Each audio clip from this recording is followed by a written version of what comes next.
Welcome to the Commentary Magazine Daily Podcast. Today is Wednesday, April 2nd, 2025. I'm John Podhoretz, the editor of Commentary Magazine. With me, as always, executive editor Abe Greenwald. Hi, Abe. Hi, John. Senior editor Seth Mandel. Hi, Seth. Hi, John. And Washington commentary columnist Matthew Continetti. Hi, Matt. Hi, John. I'm here today to report that we have limited new product merch for you. And I don't have it in hand for the YouTube viewers, but I will get it before the end of the podcast and show it to you at the end of the podcast. It is a t-shirt, a beautiful black t-shirt with the words, "It's worse than that," in large, unmistakable letters. Abe Greenwald's signature phrase with the Commentary Podcast logo right there in the middle of the O. The "It's Worse Than That" t-shirt, available to you for a limited time because we didn't make too many of them. We have a small office here. We're not storing a lot of merch. Where's mine? Available. Let's put up the dough. I don't get a freebie. Continetti. Wow. I have the hat. The hat arrived this week. Okay, you see, and it's extremely comfortable. That's the hat, but we don't have any more hats. We may order more if we get orders. We are being very judicious with our merch ordering because you don't want to be in a position where you suddenly have like 1,000 pieces of merchandise and they're sitting there and you can't sell them. So you can go to commentary.org/merch or go to our website and just click on the merch tab. It's there and you can look at it, you can order it. Maybe I'll send Matt a shirt if he's nice on the show today. Sometimes he gets a little uppity, and I'm not going to challenge you today. So as get my shirt. Yes, as Nurse Diesel says in the Mel Brooks movie High Anxiety, those who are nasty do not get fruit cup. So I'm just going to warn you, Matt. I'm watching you. If you've already made clear you want something from me, so I'm going to need something from you, and that includes a little analysis today. We have all kinds of things we can start with, but I guess the hottest news were the three special elections last night, 2 in Florida for House seats, and then the Wisconsin Supreme Court race. One thing to say, and then I'm going to turn over to you, which is Elon Musk has now learned what Meg Whitman and Michael Bloomberg and many other people in politics have learned, which is that you can take a gigantic pot of money and overturn it on a state and spend more than anyone ever thought was even conceivably possible to spend on a race that you want to win. And you will lose that race if the public decides it wants to go in another direction. And the weird confidence that people have that money turns elections, we have every reason now, after 15 years in the wake of Citizens United, to know that people really have to deliver themselves of this delusion.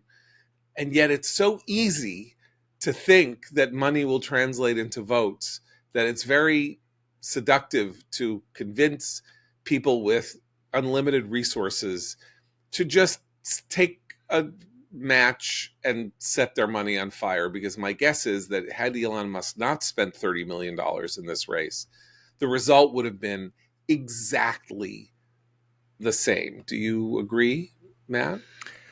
I don't know. You have to agree or you're not getting that I forgot about my t-shirt. There goes my t-shirt. Look, it's not just that we learned that money is necessary but insufficient to win elections, a lesson that, as you say, John, is abundantly clear in the record of history. It's that Elon Musk is necessary but insufficient to win elections because, as we all know and see every day, he really got into politics last year.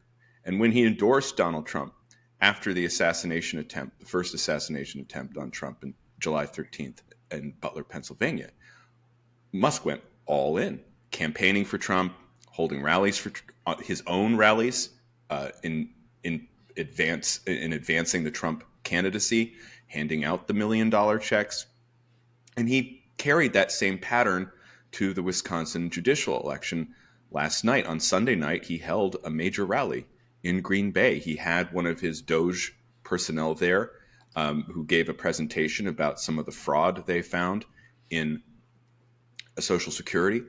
And Musk came on stage at that rally wearing a cheese head, one of the more memorable images so far this year.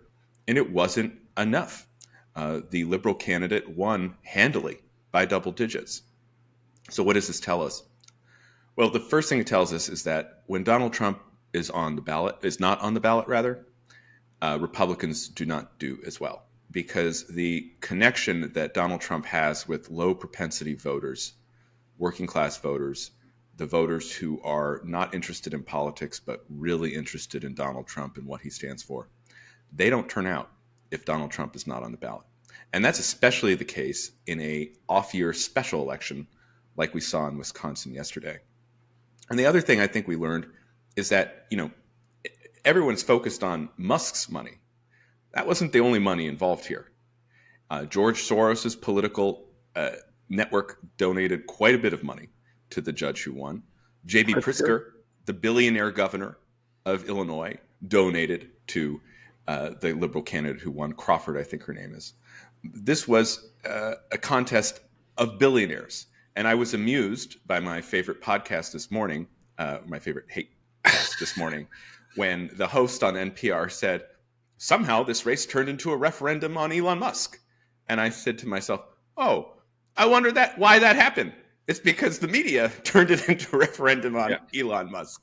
But even there, I'm not so sure we can draw a concrete lesson about Musk's role. Was this a defeat of Musk? Because at the end of the day, it's important to remember this was a status quo election. The Liberals had the seat. They held on to the seat. They'll maintain control of the Wisconsin Supreme Court. Important to note that Plato's Caves rules apply here. Maybe Elon Musk wasn't the reason that they held on to the seat despite his money. The question is, will the political class, the consultant class, the people who plan elections, will they take away from this that Musk is a net negative? And will they start distancing? Will Republicans who are running for office start distancing themselves from Musk because they believe these results demonstrate that he is a net negative and that he will be a problem for them going forward? I don't have an answer to that question. I think Patrick Ruffini and Kirsten, his team, and all that will somehow manage to dig deeper into the results or do focus groups to find out if that's the case. But I think it's a 50-50 proposition that the takeaway from this, and not just among Democrats who are looking for anything that they can use as a weapon against Republicans in these specials and to sort of derail the sense that the Republicans have total charge of everything, they'll want to believe this. And then if you can put some meat on the bones of that idea, Musk really could become an even more legendary figure as the way you get at Trump, like giving you a second stage attack, a second element of attack that will affect voters. So just to make a few more points, I mean, you're right. I think that's where the conventional wisdom in Washington is headed, certainly among liberals, and I think among some people in the Republican sphere as well. But I think that would be an overreaction. Wisconsin was the closest state in 2024. Trump won it very narrowly. Again, as I said, this was a status quo election. And what do we know?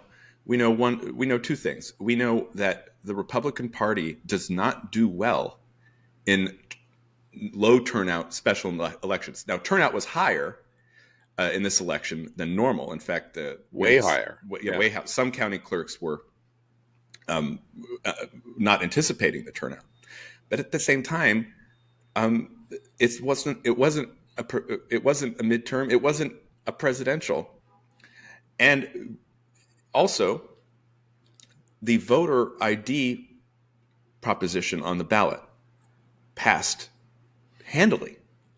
So what do we take from that? Is it people don't like Musk, or people kind of liked the status quo in Wisconsin, but they also love voter ID, which they'll now have in Wisconsin, which many liberals and Democrats don't like. And at the same time, in the two special elections in Florida, Republicans won.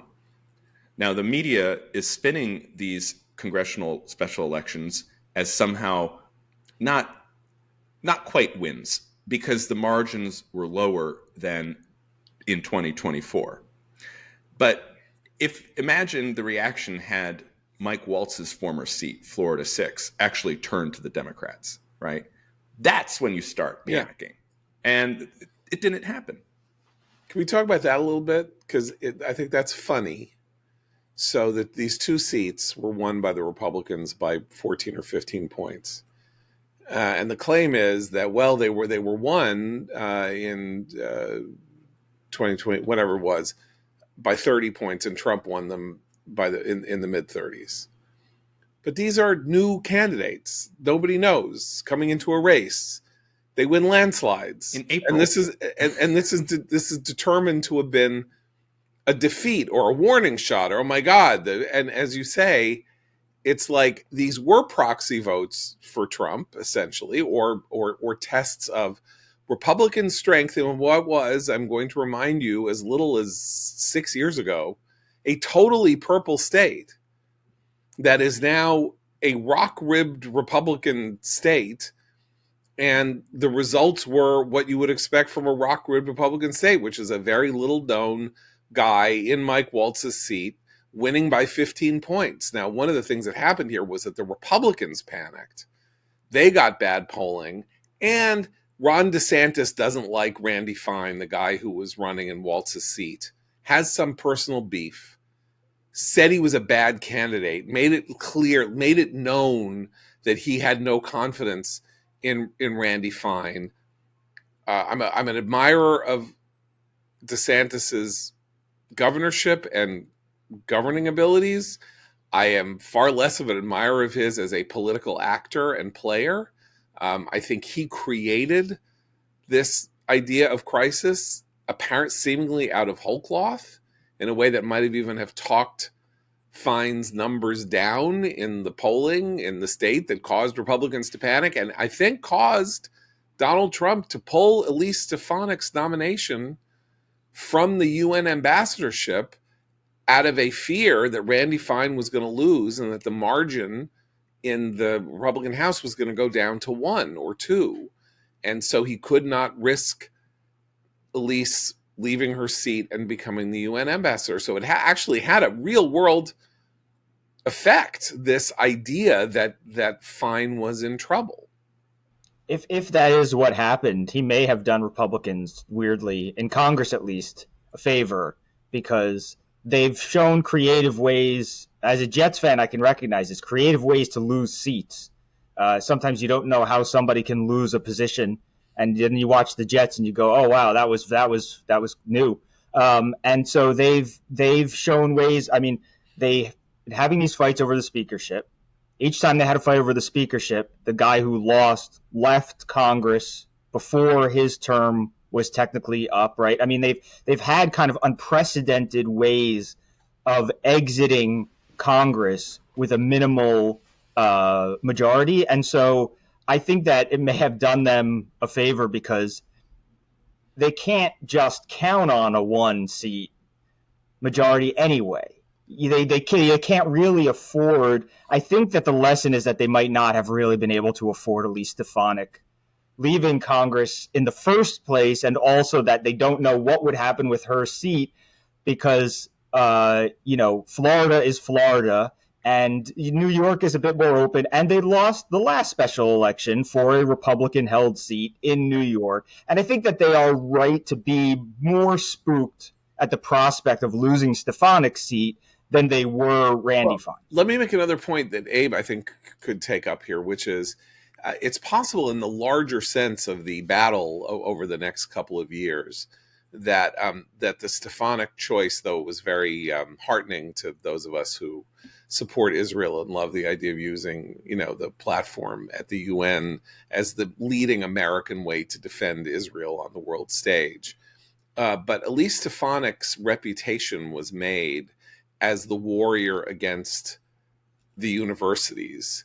And that fight is fully joined. That fight is not over. That fight is like 12% accomplished. And in terms of her future and in terms of the future goals of the conservative movement in rebalancing America's culture, she may be way more valuable staying in the House and being the lead prosecutor of the fight against the universities in Congress than she would have been at the UN, where you could get David Friedman, the former U.S. ambassador to Israel, as the ambassador who will do pretty much the same thing. Abe, what do you think?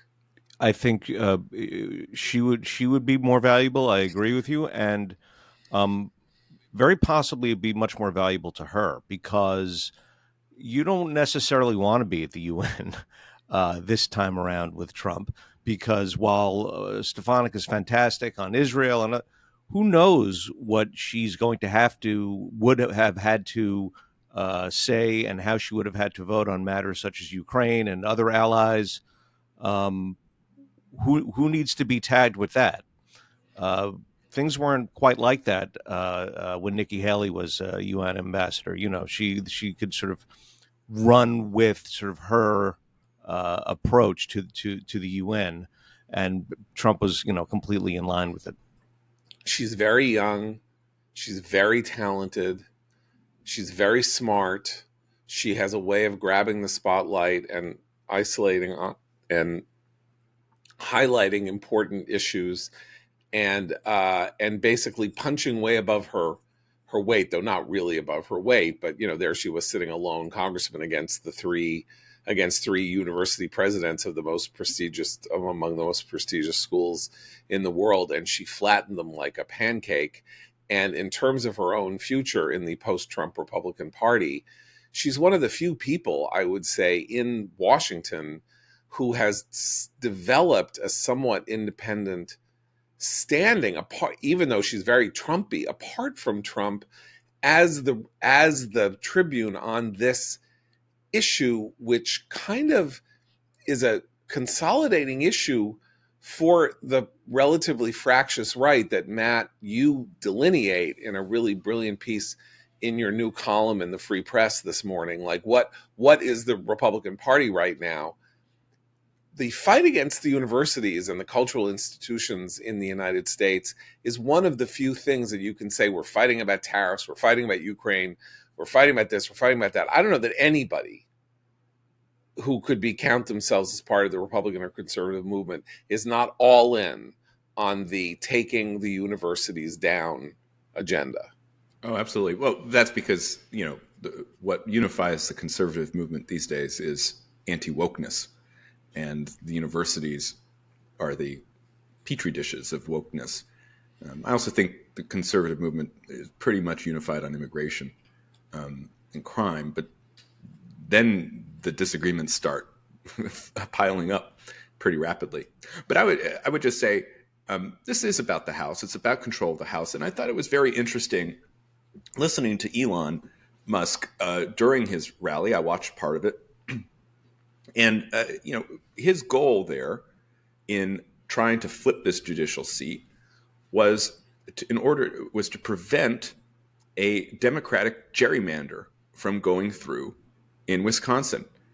The governor, Tony Evers, a very progressive governor, has designed a map that Musk says could lead to the elimination of 2 Republican House seats in Wisconsin.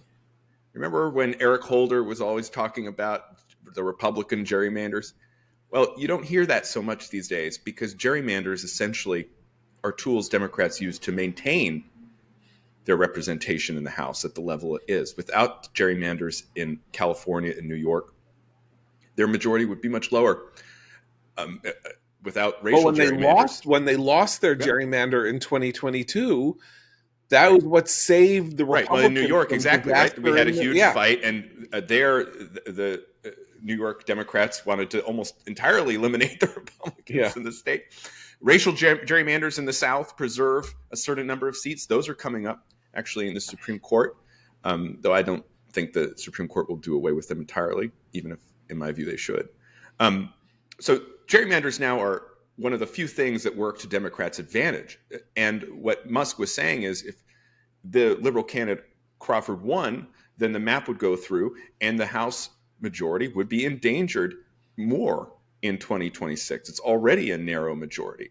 And so when you think about the effort that Musk put in order to flip the seat, when you think about pulling Stefanik's nomination to keep her in the House, to get that majority up, it's 220, 213, I think now, which means you can afford to lose more votes, but not many more when legislation comes up to play. Yeah. 3, right? This is the big concern, because there's an understanding in the Trump administration. This is what you get when you have our novel situation of a president who served one term, then was out of office for 4 years, and now is back.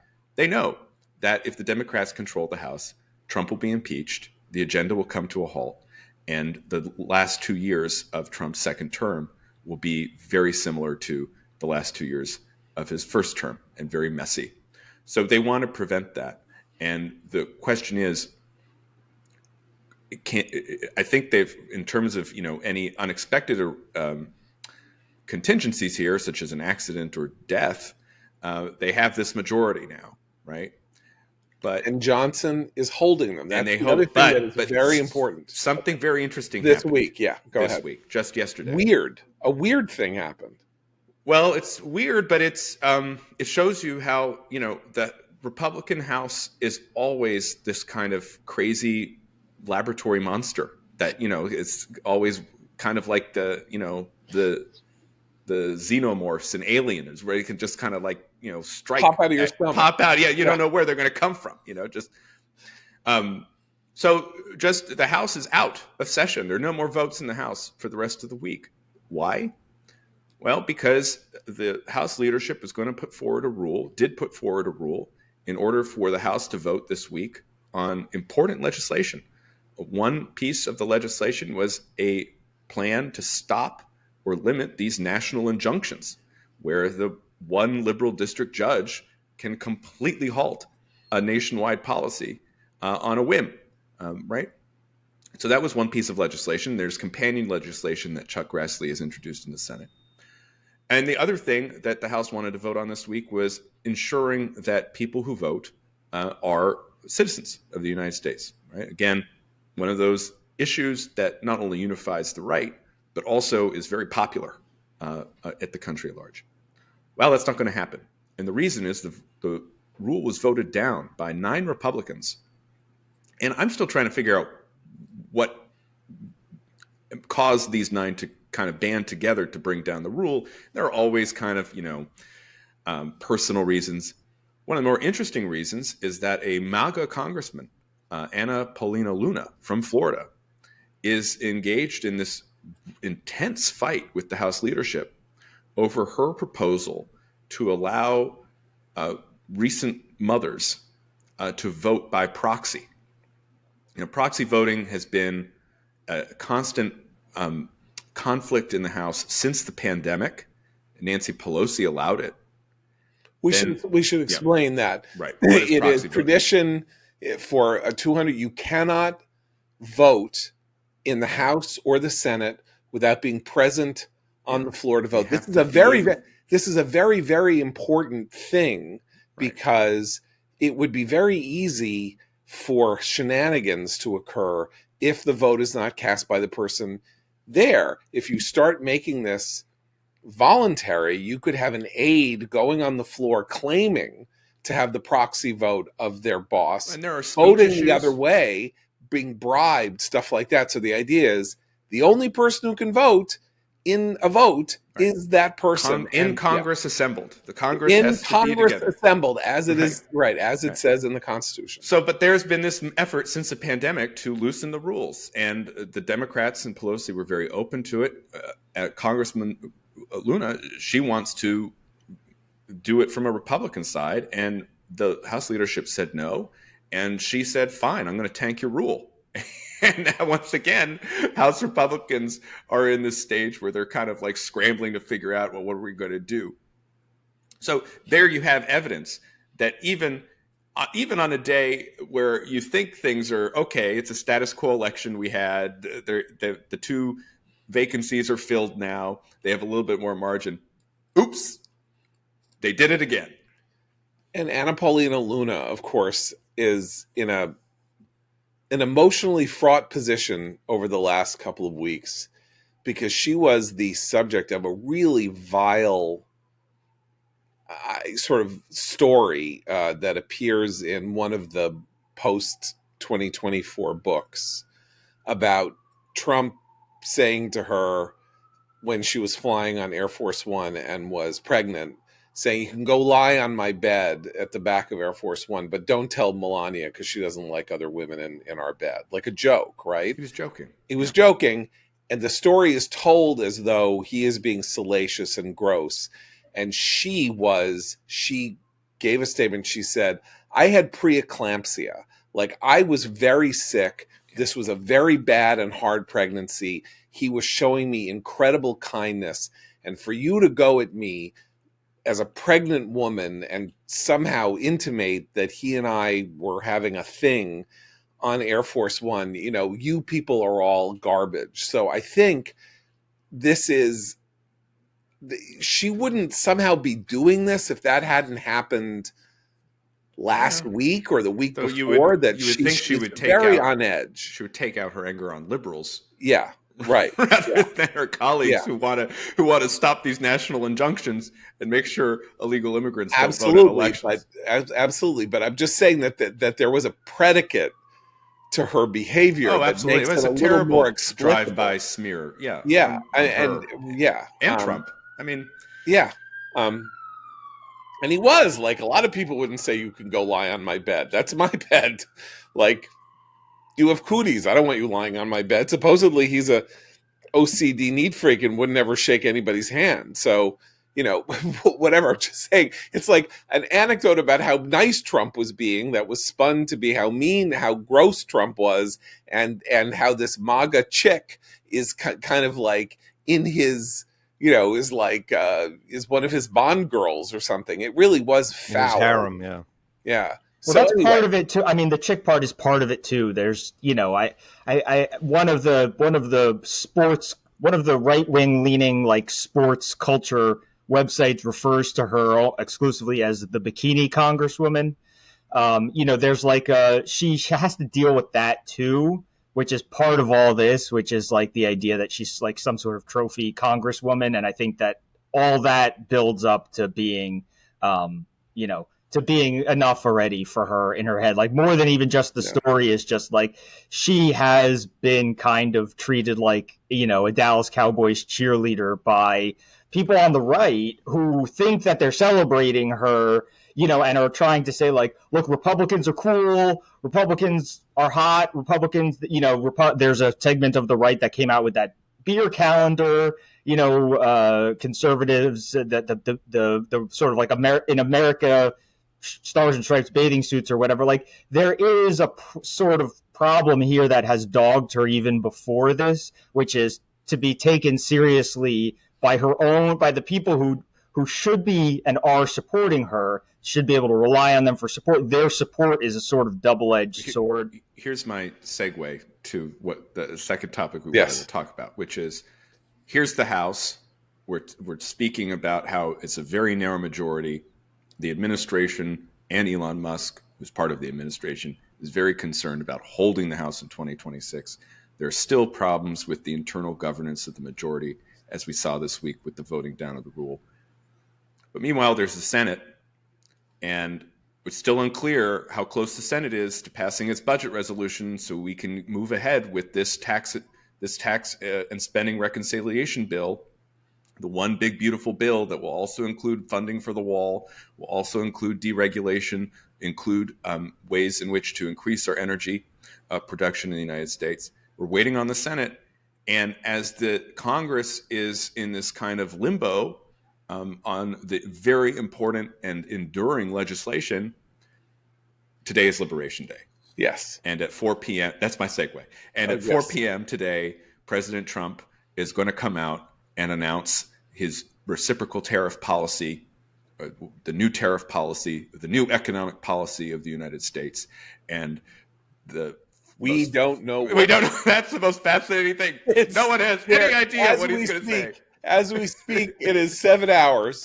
And ordinarily, a huge package of material would be being presented to the sort of the intelligentsia. There would be briefings at the White House laying Columns it all advancing, out. Columns are previewing. always put into place, and nobody knows what the number is or And anything like that. Note they're doing it at 4 p.m. Yeah. Right? So it's that By the way, speaking of the unelected injunction official that needs to have the rule, why is the Senate being held up on the one big beautiful bill? This is one of my favorite things about the way Washington works sometimes. They're waiting on a ruling from the Senate parliamentarian about one reason, about the current baseline, whether the bill fits the rules that allow it to be passed under reconciliation, which is the principle that says that because a bill involves the budget and deals with how the budget is adjusted, it can be passed by a simple 51-seat vote rather than requiring a 60-seat vote that brings a bill to cloture.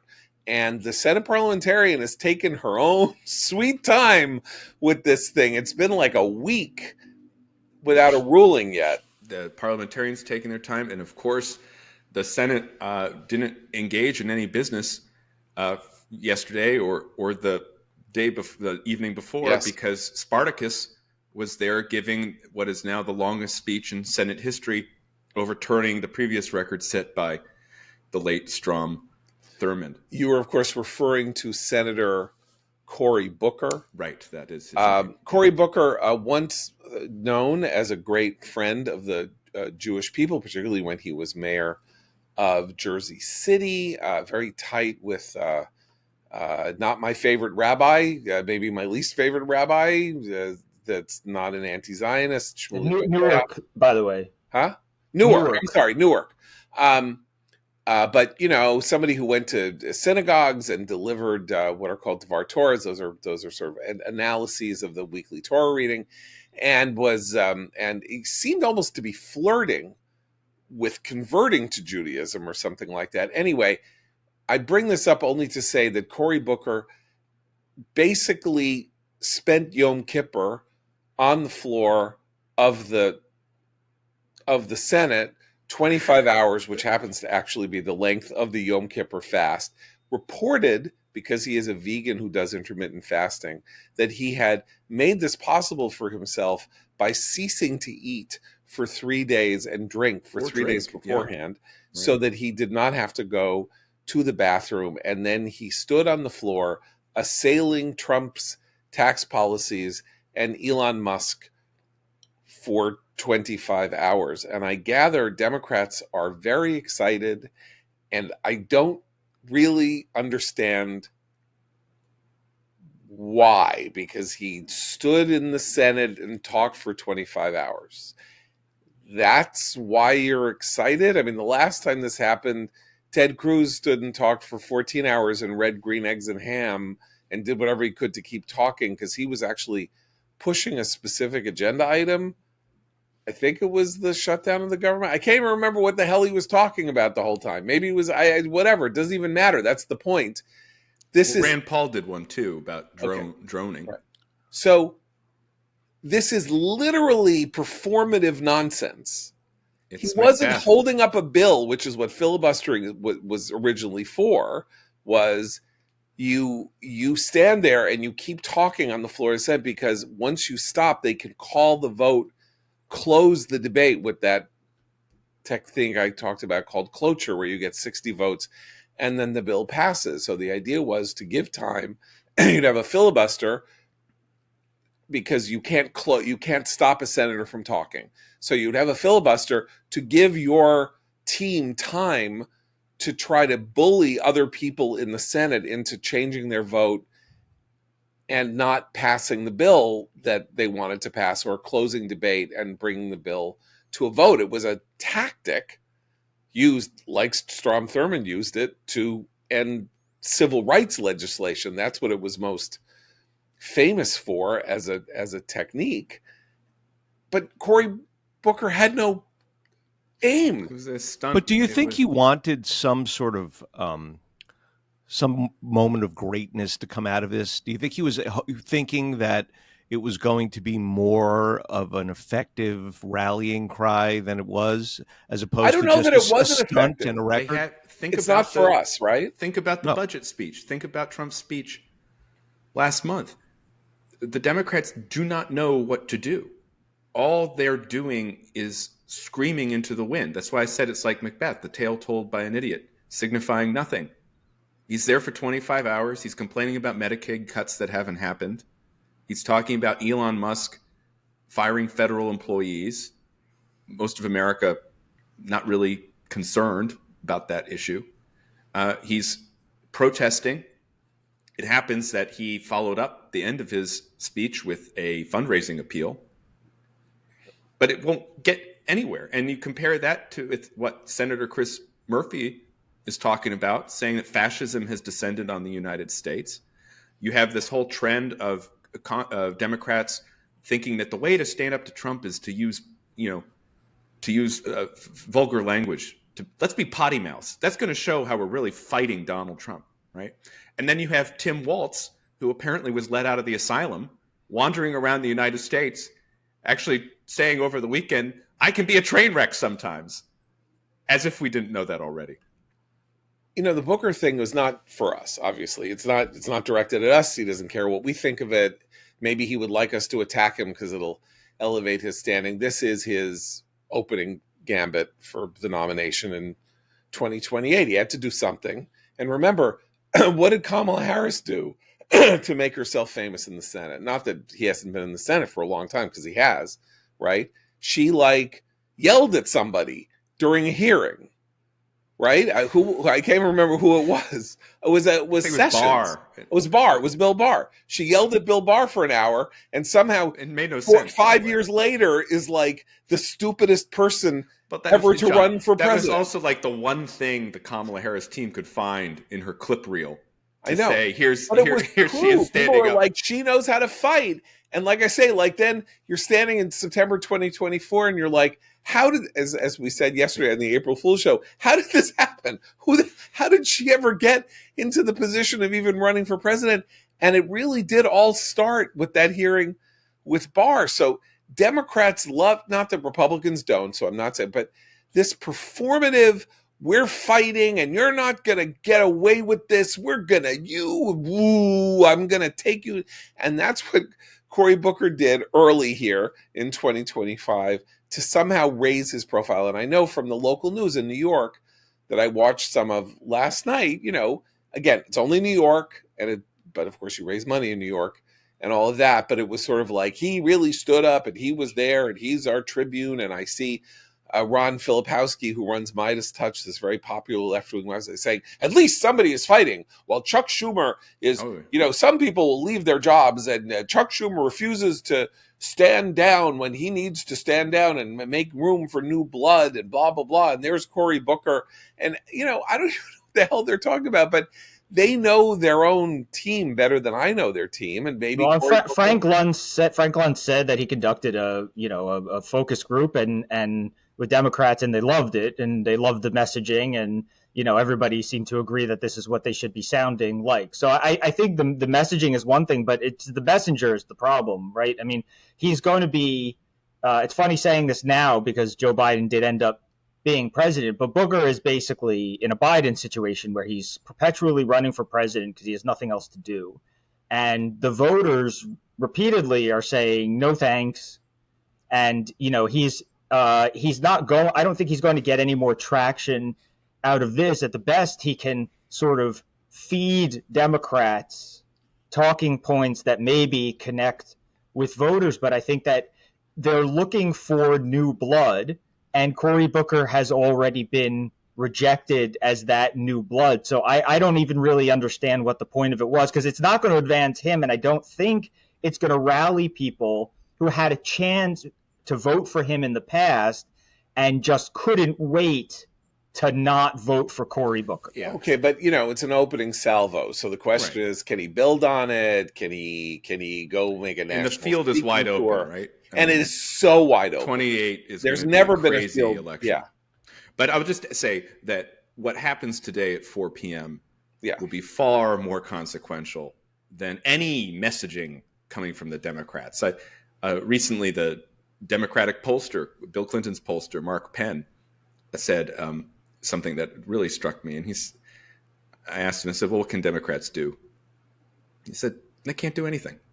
He said, it's always Trump versus Trump. That's actually how politics plays out these days for the past decade. It's not Trump versus Democrats, it's Trump versus Trump. And so we have this situation here that Trump's going to pull the trigger on a policy that no one knows what it's actually going to be. And we also don't know the consequences. Economists are modeling pretty bad consequences. The economists may not take into account the dynamic situation of markets and the fact that if we do get the tax cuts through, and if we do get the energy through, and the deregulation through, and the spending cuts through, then maybe the rise in tariffs will be mitigated. But we just don't know. But at the end of the day, it's what Trump is going to do that's going to determine the future success of the Democrats, not filibusters or vulgarity or Tim Walz's roadshow. Here's why 4 o'clock is so spectacularly important, easily the most important moment of the presidency so far. Nobody believes in these tariffs. People believe in Trump, so they'll believe in his tariff. And then there's this crew of crackpot economic thinkers who seem to be able to dispose of 200 years of solid evidence, or at least 120 years of solid evidence of the ineffectuality, inefficiency, and indeed, you might even say, backfiring of the policy that he is about to enact, who are willing to say, no, this time it's different. The classic, this time it's different, because we want this. And Trump wants it, and he wants it with a kind of religious, this is a thing that he wants and has almost religious fervor about, because as we've talked about many times, he is a believer in zero-sum economics. It comes from his own business, which is a zero-sum business, right? Real estate, where you build a building or somebody else does. There's only one site. There's only one winner. And if you get to build it, you win. And if they get to build it, they win. And if you lose, you lose. And the idea that there is a much more complex ecosystem in which you can lose some parts of your economic, of the entirety of the economy, and then gain in others that offset the losses and may even be down to your benefit, which is what free trade and a free market and a globalized economy provides. He doesn't believe in that. And so he is now going to put this in practice. And as far as I can tell, aside from his camp followers and this very weird crew of people who seem willing to disregard kind of like physics, like the elementary physics of trade rules, nobody thinks this is a good idea. I mean, I think there are people. I think there are people who have come up a sort of different camp from the ones you have discussed, who have come to the idea that tariffs are bad. Threatening tariffs may not be that bad. May be useful. Right. Yeah. And that is a completely rational belief. And there may even be some evidence of it so far, that you sort of, as in all negotiations, you have to be willing to pull the trigger at the end, or make it clear to people that you're willing to pull the trigger at the end to get them to sit down at the table and try to cut a deal with you that's better than the alternative. So he has to play chicken in the rebel without you have to play chicken. Got to be a credible threat. Yeah. And there have been some instances. Right. Look at Mexico, for example. Yeah. Which under the socialist president, Claudia Sheinbaum, has been very accommodating to Trump so far. And Trump has responded by being more lenient on Mexico than on Canada, which he's, set to annex.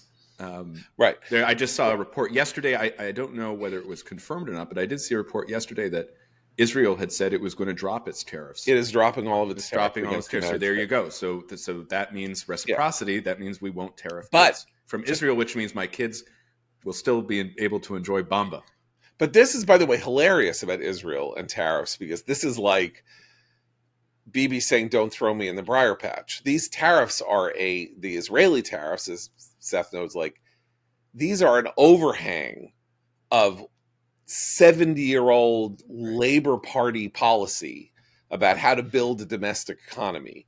And Bibi is a 21st century economic growth person, and he knows perfectly well that tariffs on American goods is stupid and has been stupid for Israel, is not helpful, is harmful to the domestic interests of That was always Israeli. what made him different. Was he was a free I mean, marketer. the story of the Israeli economy in the 1990s and 80s and stuff was that Israelis would come to New York and they would go to Canal Street and they would buy appliances and they would put them in shipping containers and send them and pay a little fee that at the port. It would take 3 months for them to get there. They would pay a fee at the port of Haifa, pick up their appliances and install them, because if they had to buy them in Israel, they cost 3 times if they went to a store in Israel. Like, this is how stupid tariffs in Israel were. So he got that. That was nothing. That was like an easy play for Bibi. Why I say 4 o'clock is so important is that this is where the trigger is pulled, right? We're no longer, or not, maybe not, Yeah, maybe Trump, he won't you do know. it. So Right, who knows but- what he's going to right, fair remember enough. when he wasn't sure who to endorse. I think it was in the Missouri Republican primary, I think, for Senate, and both candidates were named Eric. And so I'm for Eric. I'm for Eric. And he said, "Congratulations, Eric." You know, neither one. Right. They both kind of. I mean, this is our president. Like, who knows what he's going to say? Yeah, And then this maybe is 2 his weeks from now deadline. he'll say, "I'm changing my mind." It's also his deadline. Like, he's the one who said April said nobody. It's not like the world said you better 4 o'clock. The legislation says at 4 o'clock on April 2nd, you are going Couldn't to you see announce him- the tariffs. Couldn't you see him coming out this afternoon and saying, you know, Liberation Day, it's postponed. We're postponing Liberation.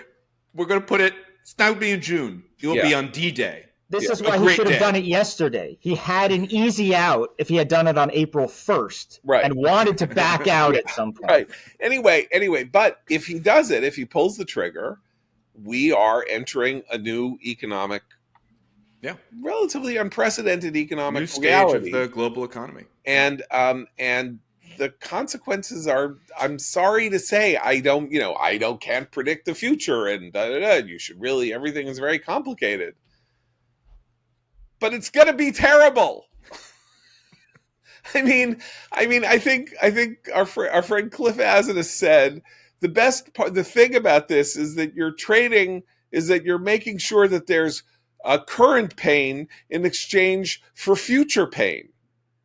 That is, you're going to harm the American economy, make things more expensive, hurt consumers, and harm the macro economy and make things worse for Americans in terms of their earning power and stuff later on down the road, because of this delusion that somehow, yada, yada, yada, we're going to rebuild our manufacturing sector. Right, but pain builds character.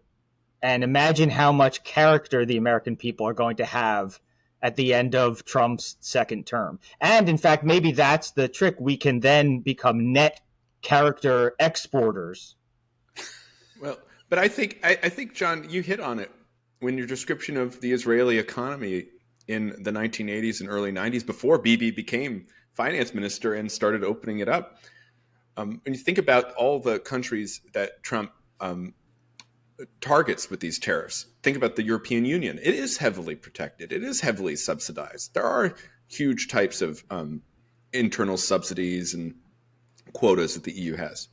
My question is always, why do we want our economy to look like Europe's? Europe is significantly poorer than us, right? Why would we want? He often talks about tariffs on India, and there too, Modi in India is lowering tariffs in order to respond. Why would we want our economy to look like the Indian economy? It's true the Indian economy is growing these days, thanks again to some market policies from Modi's party. But India was a basket case when it had a tariff policy. India had, aside from tariffs, India was, by many measures, the most regulated non-totalitarian economy on the planet Earth for 40 years, setting prices, doing all kinds of things, a highly overregulated economy. Yeah, and so he is looking at, I don't think he's looking at those as models. His mercantile, yeah. Sometimes the model, if the more sophisticated advocates of this policy, say Vice President Vance, they'll say, well, countries get rich through import substitution, right? So that is protecting the domestic market in order to induce domestic manufacturers and producers to sell out in the world. That's how countries get rich. And they'll point to a place like South Korea or Japan or the other Asian tigers who adopted this policy of import substitution after their economies were devastated in the Second World War. And they did. They became very wealthy. Again, we're already wealthy. Yeah. We're the United States of America. We're what a small percentage of the global population, but we still account for roughly a quarter of the global economy, a huge disproportionate amount. We have extremely high per capita personal income. And it's true, there have been people who have suffered because of, in particular, the China shock, in my view, the entry of China into the global trading system at the beginning of this century. But is it really the case that we should adopt policies that developing countries used decades ago to recover from total economic devastation in order to help the people who have lost out through globalization? I'm not so sure that's the right way to do it. Right. It also doesn't make sense because using your examples, right, Japan and or Vance's examples or Oren Cass's examples, Korea, Taiwan, right? Those were small population, limited countries with limited economies that even if they had boomed in and of themselves, could not have generated internally, simply by dint of their populations, a sufficient amount of explosive revenue to rebuild themselves into first world economies. That's why the Europe example is so important, right? Because the European Union is, I can't remember, is it 18 countries or something like that? European more Union, than that. I think it's up to 24. Okay, but the European Union grew into the European Union because they did not have 27. 27, right? Okay, NATO is 18, or I can't remember. Anyway, 27. They did not have scale to grow with trade barriers lowered. In other words, according to them, we can lower trade barriers as long as we make the market large enough so that a good in Germany can travel somewhere else. And it's so far because we have 25 different trade relations with 25 different countries.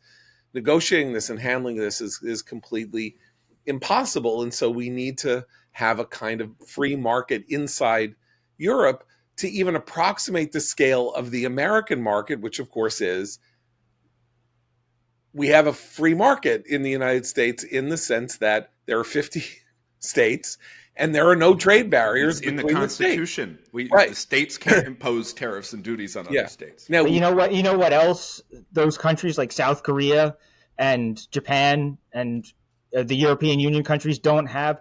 They don't have the world's reserve currency. Yeah, right. We're not all trading on their currency. We're trading on ours. How all this affects our domestic economy also affects the dollar and therefore the global economy over and over again. I mean, we're just in a totally different position. It's not just that we're strong and we're already rich. We're the world's reserve currency. Right. We behave differently than South Korea and Israel, for that matter, right? Which was Israel was able to get back on its feet by manipulating its currency in ways that we couldn't. Yeah. Why? Because nobody else was using the shekel, so they could have some fun with it. Yeah. We don't have we don't have the opportunity to do that. I just want to play devil's advocate briefly. So what they'll come back and say is, well, having the world's reserve currency is a problem. It's a problem for America. It has not actually helped America. It's a reason why we don't have as many manufacturing employees as we do. And remember, when the Federal Reserve in in the late 70s and early 80s raised interest rates to squeeze inflation out of the system. The policy that initiated by President Carter when he appointed Paul Volcker to the Federal Reserve and then maintained for many years at great political cost by President Reagan. That's when American manufacturing and employment basically cratered, right? I mean, and that was to help us maintain the world reserve currency. Right. So they'll say this has been a problem for us, and they'll also say, in response to what I mentioned about us being rich, they'll say, well, look at this study that came out that said the top 10% of Americans have 50% of the wealth, right? And the rest of the country only has 50% of our net wealth as a nation. So when I say we're a rich country, Beltway elite Matt Continetti is talking about the bubble, right? And so this policy is meant to help the people who are not part of the bubble somehow get richer. And if they have to redistribute the wealth by imposing costs on more affluent people in order to get money for working class and lower income Americans, they're willing to do that. So playing devil's advocate to my devil's advocate, all I would say is, there are other ways to do that. Lower taxes, less regulation. Where the Rust Belt that is now one of the main centers of the Trump coalition? What killed the Rust Belt? Liberalism. What killed California? Liberalism.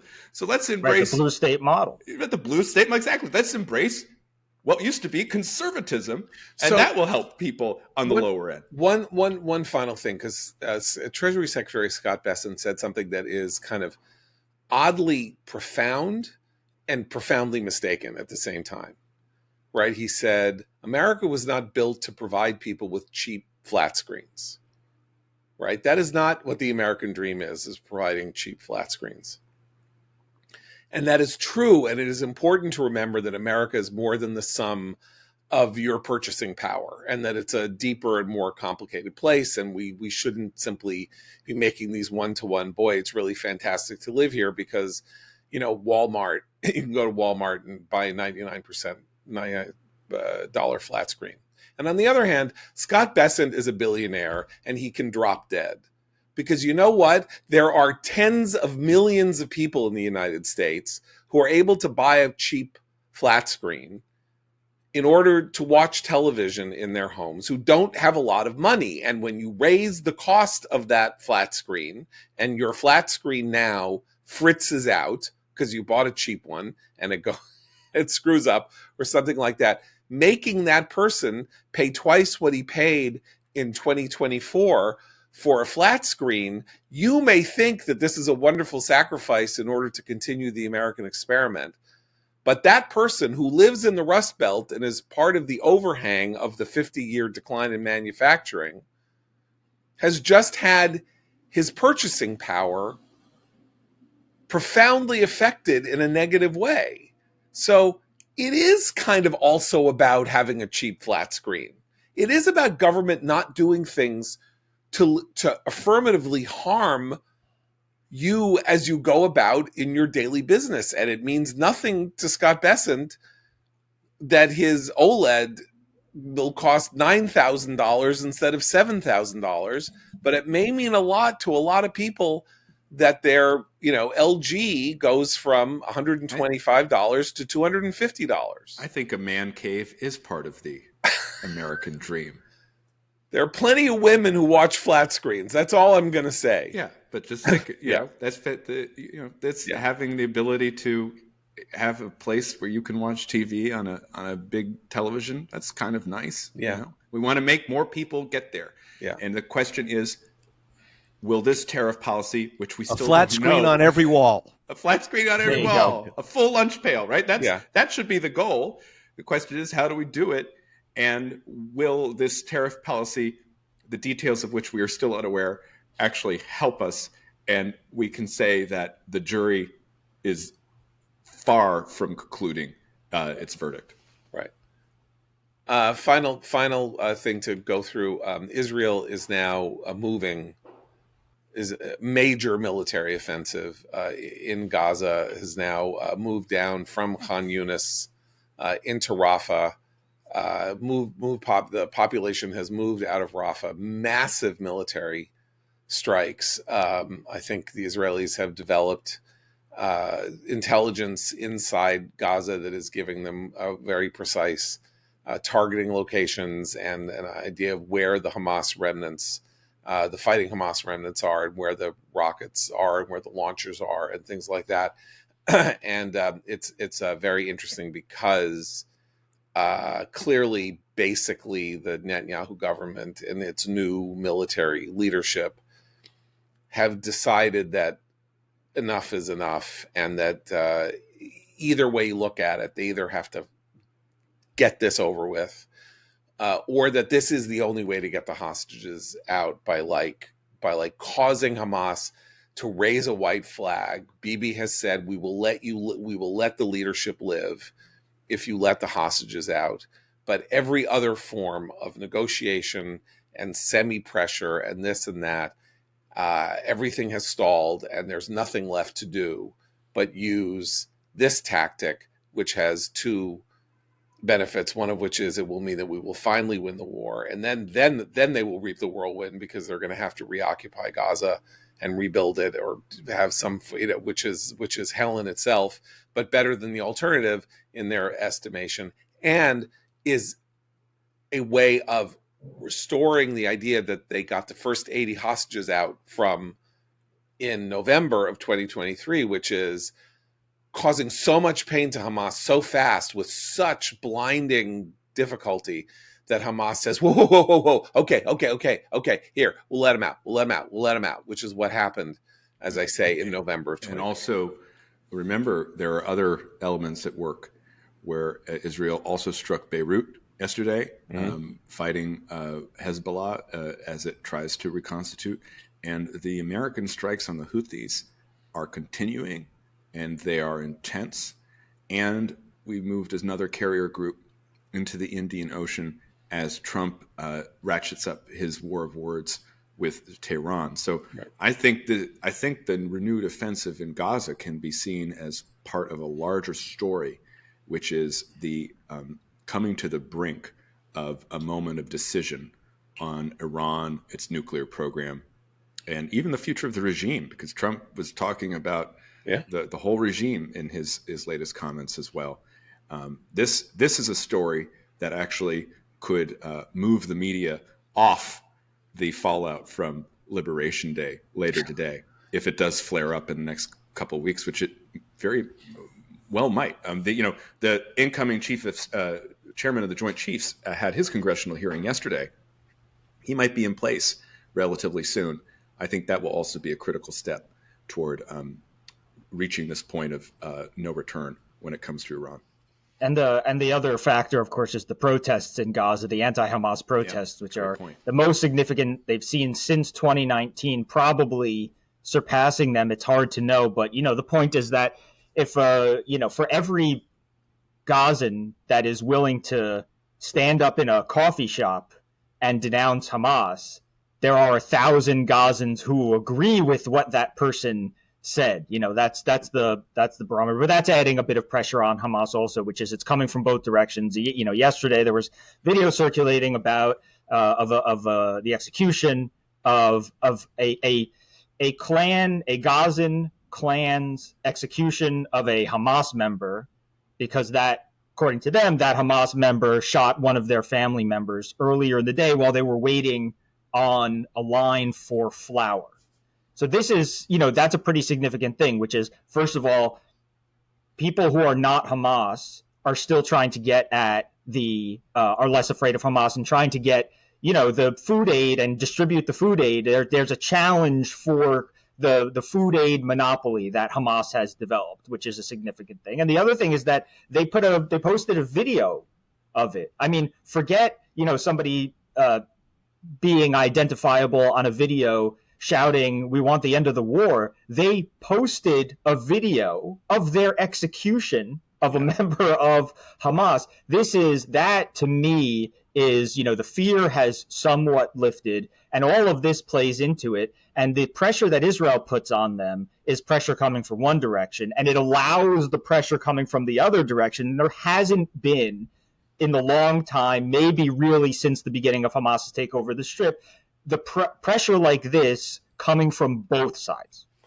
Even more important than that is it needs to be understood that these Hamasniks are not protesting in favor of releasing the hostages. And they're not saying, we like Israel. These are the same people who are dancing and celebrating and coming out to celebrate the humiliation of the hostages who were released, who were thrilled on October 7th.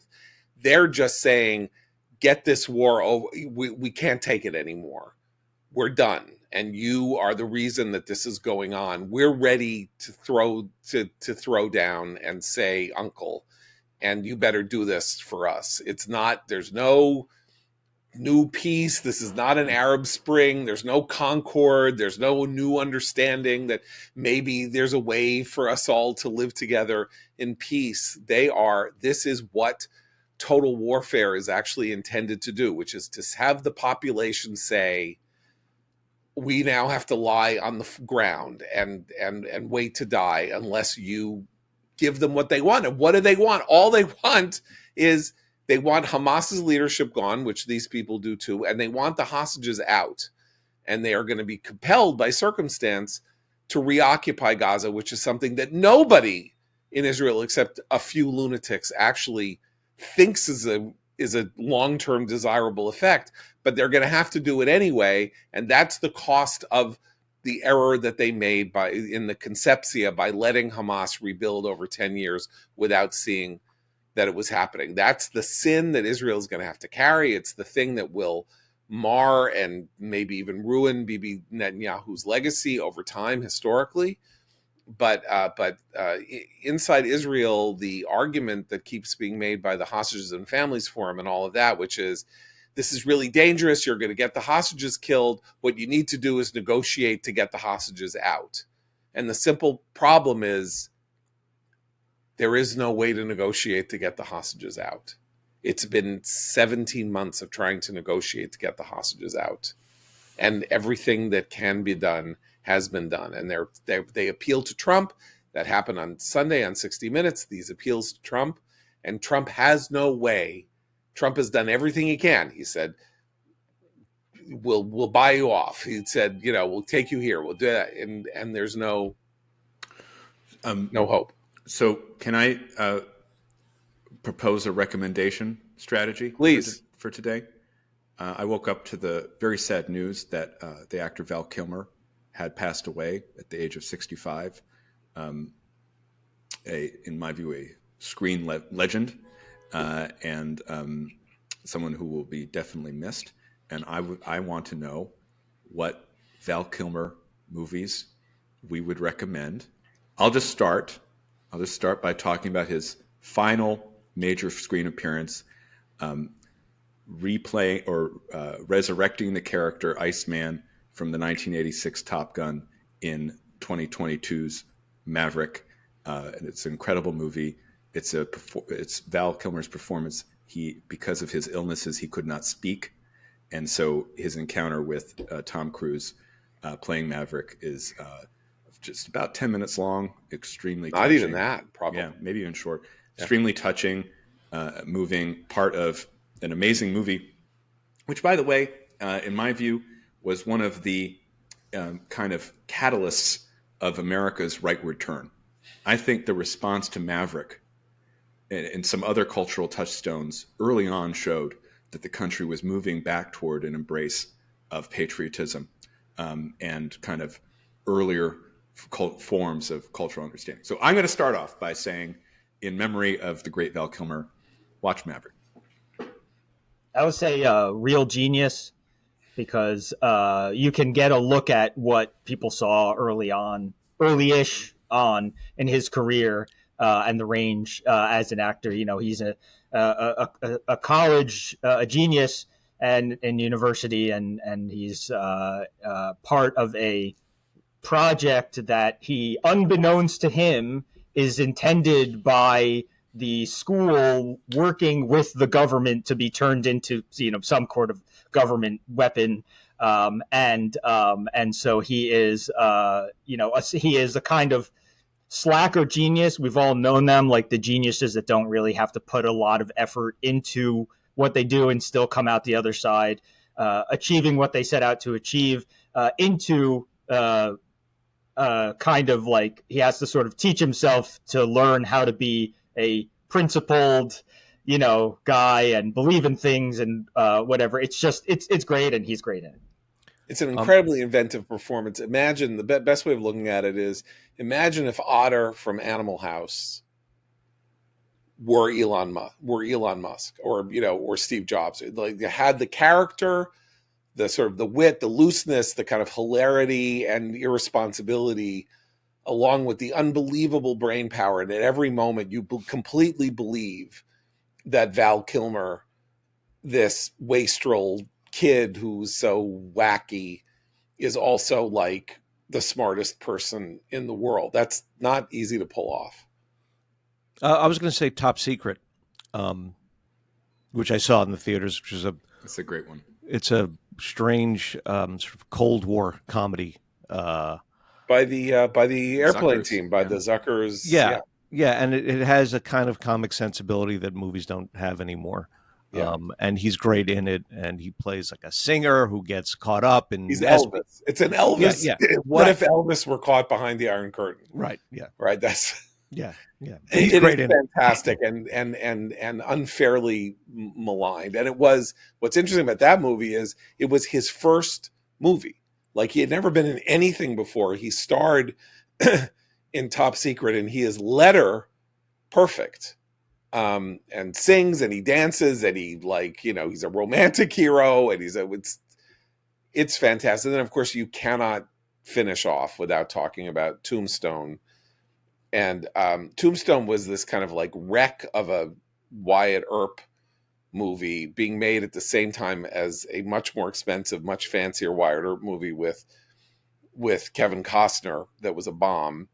And Kurt Russell essentially took over the direction of this movie. He played Wyatt Earp, and Kilmer plays Doc Holliday in one of the most glamorous, witty, and like emotionally resonant supporting turns ever. Like, it's a kind of legendary performance because it comes out of nowhere, and he makes this unbelievable amount out of nothing.